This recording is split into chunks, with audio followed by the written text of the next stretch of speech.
یہ بڑی خصوصیات کا حامل ہے، اور کہنا چاہیے کہ رمضان المبارک کی روح یہی ہے، یہی آخری عشرہ ہے جو مطلوب ہے اور مقصود ہے۔ ساری محنت اور سارا ذوق و شوق اس عشرے میں پورا ہو سکتا ہے انشاءاللہ۔ اس آخری عشرے میں اللہ تعالیٰ نے 2 کرم کیا ہے۔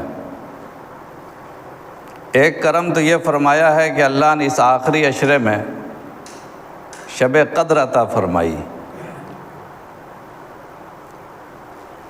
شب قدر اسی آخری عشرے میں، جس کے بارے میں قرآن کریم نے کہا کہ انا انزلناہ فی لیلۃ القدر وما ادراک ما لیلۃ القدر، کہ ہم نے قرآن کریم کو شب قدر میں اتارا۔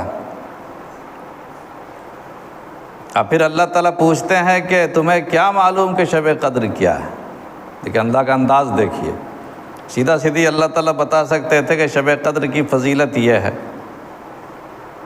انداز یہ نہیں ہے۔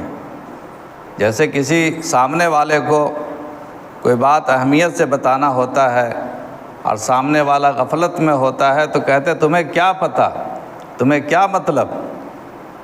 اللہ فرماتے انا انزلناہ فی لیلۃ القدر، ہم نے شب قدر میں اس کو اتارا ہے، اور تم کیا معلوم، تمہیں کیا معلوم، تم کیا جانتے ہو شب قدر کیا ہے؟ پھر اللہ جواب دیتے ہیں کہ شب قدر وہ ہے جس کی ایک رات 1000 مہینوں سے بہتر ہے۔ ایک رات کی عبادت کسی کو مل جائے تو 1000 مہینے کی عبادت سے بہتر ہے وہ۔ اس رات کے اندر اللہ تعالیٰ فرماتے ہیں کہ ملائکہ کو نزول ہوتا ہے، فرشتے اترتے ہیں آسمان سے۔ اس رات میں اللہ تعالیٰ روح الامین کو اتارتے ہیں، جبرائیل امین بھی دورہ فرماتے ہیں کہ اللہ کے کون کون سے بندے اللہ کی عبادت میں مشغول ہیں، تو تنزل الملائکۃ والروح، اس میں ملائکہ کا نزول بھی ہے، فرشتوں کا نزول بھی ہے، اور روح الامین یعنی حضرت جبرائیل کا نزول بھی ہے، اور دوسری ارواح صالحین بھی مراد ہو سکتی ہے، ان کا بھی نزول اور ورود ہوتا ہے۔ اور یہ سلسلہ غروب آفتاب سے لے کر طلوع فجر تک، صبح صادق تک، حتیٰ مطلع الفجر۔